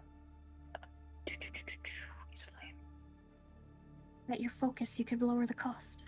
I do. I have my crystal staff. It is 3. My stamina currently is at 45. Detail, Raise Flame. Okay. This allows me to spread an existing fire at a speed of 2 meters per round in any direction, or to dull down a blaze. And essentially what I would want it to be is that every single torch in here, she just lights it up. And I mean, make sure that it catches onto drapes, onto any random papers or scrolls or tomes, anything flammable, the wooden desks. She just starts, they would see this portal, and there's Visha. She's got a head in one hand, and then fucking her other hand is waving flames into this room. So, and because I hate to do this, I'm gonna be a stickler. You'll need to do multiple casts. This is just for your stamina cost for keeping track of things. Because it's multiple sources of flame, you'll need to cast it multiple times. So it's just scepter. You can achieve what you're trying to do here in about 6 castings. So 6 stamina from just multiple instances of Raise Flame. and this will catch the room aflame, as banners of the Nilfgaardian flag, as well as the golden sun, and the various heraldry of Gweison Haul and portraits and things like that, as well as charts and diagrams, will catch flame. So 6 stamina costs. That leaves you with 39, and it costs you. The cost for standing portal, I believe, is 22. It is, yes, 22. Excellent. With your focus casting, it would be 19. So you're all good. Just keep track of your stamina reduction. Yep. My stamina is now at 20. And I think from like panic and just what all of this could mean, Visha, for flavor, if you'll allow, the portal behind her, it is just red and orange and white with flame. Portal closes, and you see all the color drain from Visha, and she drops to her knees. And then she looks up and she looks at Nyoka. And there is a silent moment of her recalling him saying, "Don't lose yourself to it." This is her answer. She will do whatever it takes to keep those she cares about safe, even if it means losing herself to it. As you are all rejoined, the scene is yours. For now. Kura would immediately come to you and help you up and try to get you away from where the portals were cast. I would be right there with Kura. She like limps a little bit, kind of falling into your hold. And then she takes off the medallion and she holds it out to Nyoka. I hope that kill was worth it.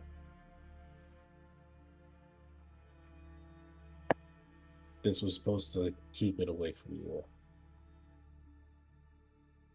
It was never going to. Lefray doesn't trust us.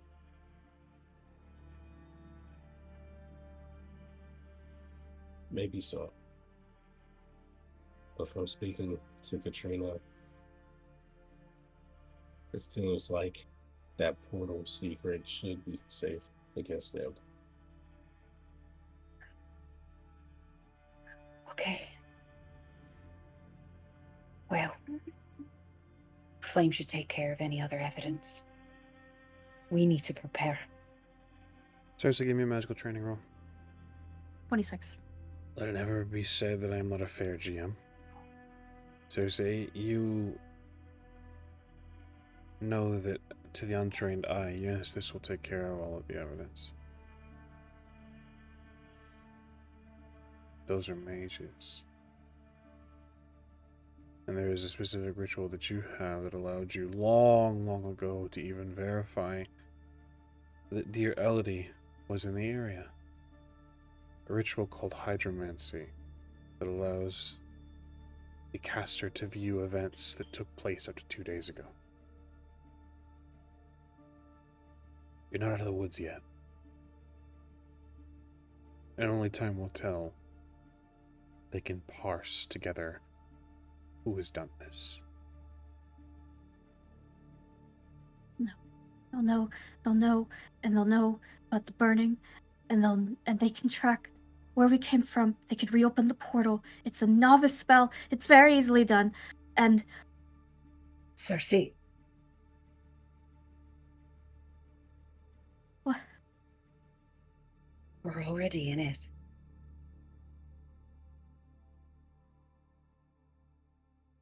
We're already in it. Do you think for 1 second someone like me, you, an Arathusan mage, The Empire was never going to be on our side, Witchers to boot. Panicking will not help us. Now we fight.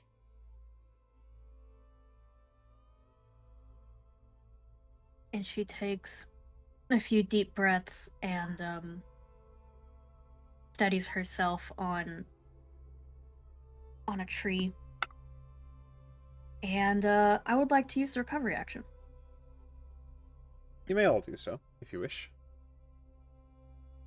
Yeah, I should probably do that. What do recovery? What is a recovery action? What do I press? It's just regaining your stamina up to your recovery okay. point. So, and because as we've detailed, recovery action is a full round action. But Witcher it's in terms of Witcher combat, so it'd be 3 seconds per recovery action. So you may take a deep breath, refill your entirety of your stamina since you're not doing anything strenuous in the current moment. Mm-hmm. Okay. Is the plan to stay here? You're muted. Yes. Well, sorry. if we- Continue. Sorry. We can go to another location. Keep the towers safe and prepare for confrontation, or we could stay here with what we have, but the tower itself would be in danger. Well, the tower would be in danger anyways, would it not? Because the first portal they're going to open is going to bring them here. And if we leave, then the tower is left for them. Advin might have wards, might have things that can be used to protect this tower. I will go look. And Visha is going to run into the tower. And she's going to start searching. She knows that Cadfin had to have something. He was a planner. He was somebody who always had contingencies. So that's what she's looking for, is what was Cadfan's contingencies. Oh yes, Whether they be Visha, spell or creature. I don't think a roll is required in this. I think you know exactly what he had as contingencies. Those corpse amalgams, those awful things that you vowed never to utilize, those things you never wanted to touch. The creatures that would lurk in the swamp and ward off attackers. It was enough to ward off anyone, even the mages that might come lurking. Anyone who made it into the tower. Again, he was a conversationalist. He'd have a conversation with, and if he found their wanderings, their reason for showing up here to be uncouth in his eyes, he would deal with them himself. It's a moment where Visha is leaning up against, she has her arms out, leaning against a table, and it hurts her. But Visha, in another life, would have been a protector either way. And if you have to become the monster to protect those you love, then you do it. And I think from her eyes and her magic, it starts to change and shift in color, smoke and sickly neon green, as she begins to do what is necessary to rise the guardians of this tower. We'll get back to that very shortly. Cersei, Kura, and Yoko, what are you up to?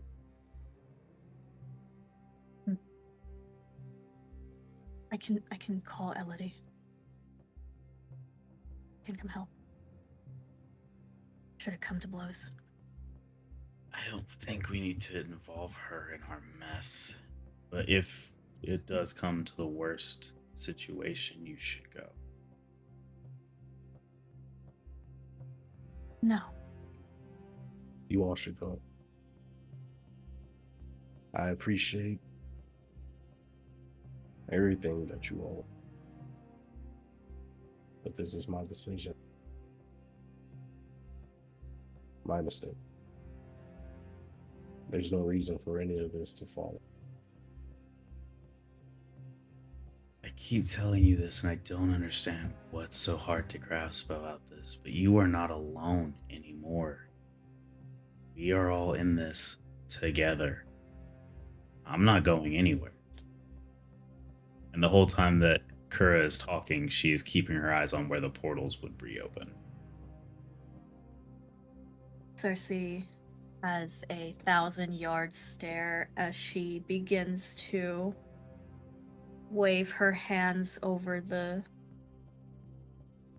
seams in the ether that the portals were, and she finds small comfort in the fact that there is a time limit to reopen portals, standing portals. But for good measure, she's casting Dispel. Do this. No one comes through, Cersei, and you can feel that there's no immediate force coming to storm the tower, to slay the evil mage. There's no one coming for you yet. When she finishes waving her hands, she kind of dropped to her side, and she, without looking at anyone, she says, "You went out on your own before, after Vizima, and I couldn't help you.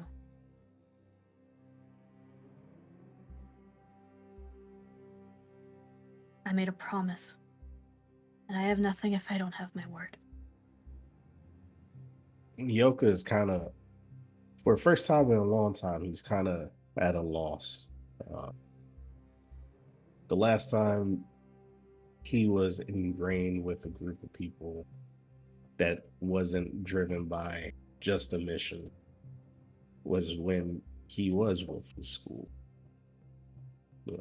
Og, Sarah, Letho. And they were cut down, with the exception of who's in the wind. And he sees the similarities.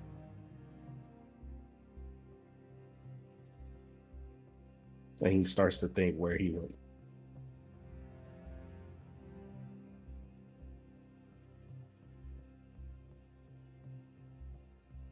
For the first time in a long time, he's probably not prepared or even aware. It's a terrible feeling. I think that for, especially Nyoka, being on the back foot is not a place of comfort. As you all reaffirm dedication to keep one another safe, Visha, you attempt to reach out and raise the guardians of this place. Letting your magic seep into the soil and standing inside the tower, calling out to these creatures that lie dead, waiting. I don't think it's a surprise to say that there's a sense of frustration when there is no answer. There is no defenses. Nothing that you can activate. There is an inkling.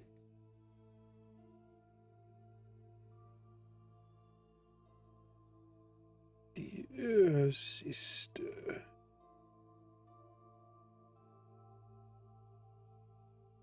What a shame. How far you're willing to go. Yet you don't have the means. His voice echoes as a whisper in this hall, in this room.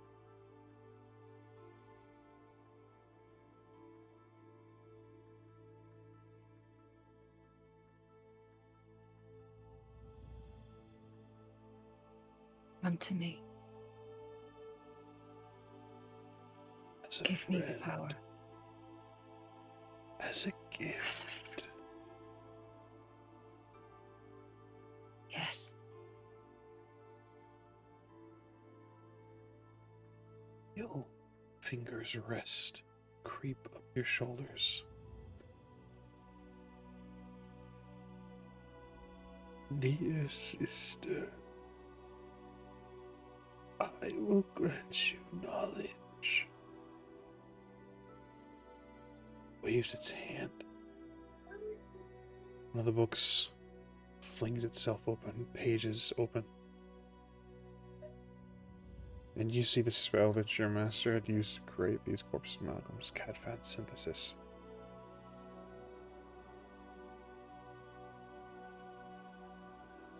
I will buy you time. Remember me fondly. Remember this kindness. But I need you to ask, dear sister. Would you like my help, Visha?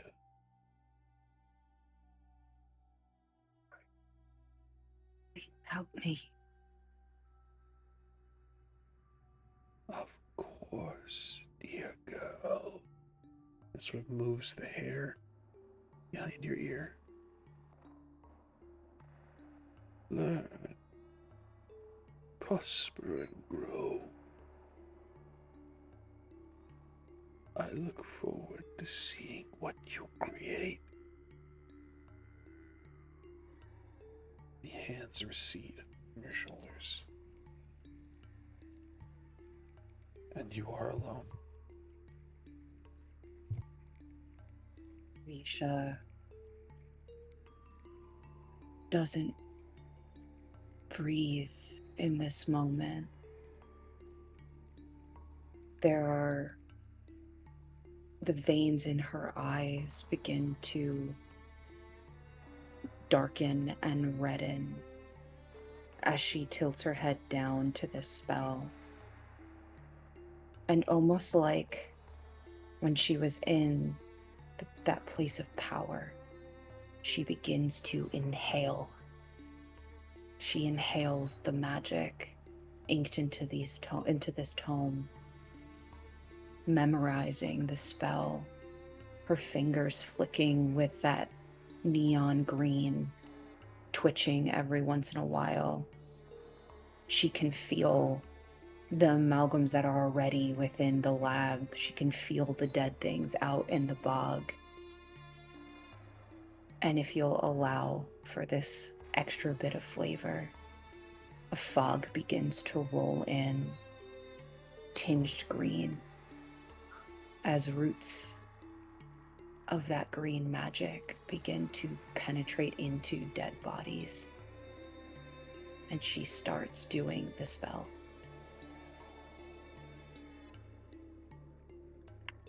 The first steps taken.